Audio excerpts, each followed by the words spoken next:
Kad nerunāt par Fight Clubu? No, tad moto ceļošanā arī ir savs noteikums. Un tas ir nekad nerēķinies ar labāko scenāriju.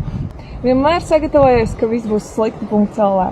Ne tikai mani ceļošanas plāni, te nedaudz tiek patraucēti ar laikapstākļiem, bet visos kalnos, kur es skatos šobrīd, ir pilnīgi balts. Tad vienkārši baudīsim dienu pa dienai, un tad jau skatīsimies. Ja mēs tiksim tajos kalnos augšā, ļoti labi. Ja netiks, tad meklēs citus piedzīvojumus.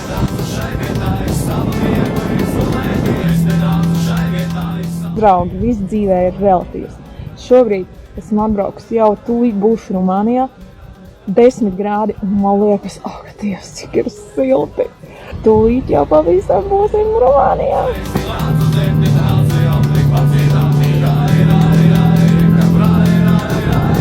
Tā, samainīju vietējās naudiņas. Esam Rumānijā.